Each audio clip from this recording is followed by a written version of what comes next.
I'm Theresa with My Fix It Up Life, sharing what you need to know about living with Alzheimer's. Today, we're talking toilet height.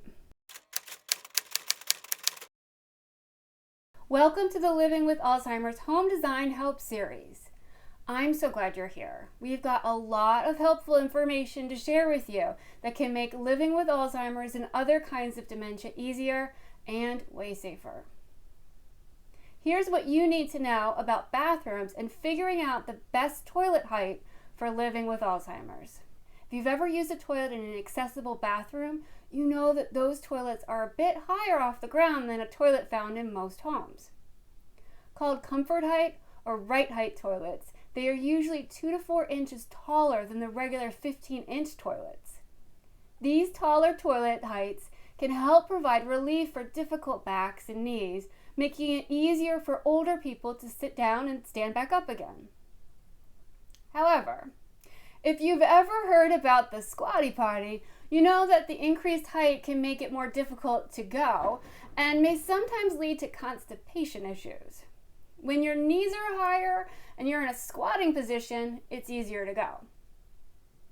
While using a little stool with a taller toilet would help, a movable stool could become a trip hazard or cause confusion.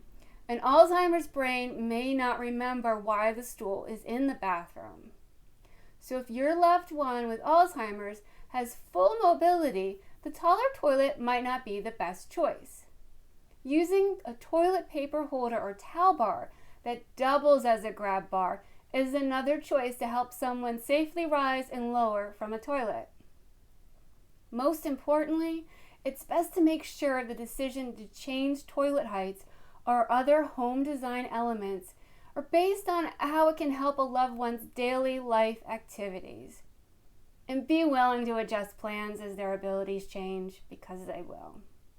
I hope this design helper helped you. Please ask your questions, share your experiences in the comment section below. And I hope you'll keep watching and sharing this helpful series on living with Alzheimer's. Remember, when a person is the least lovable, it's probably the time when that person needs love the most. Together, we can make life easier for families living with Alzheimer's. I'm Theresa with My Fix It Up Life, and I hope you have a great rest of the day.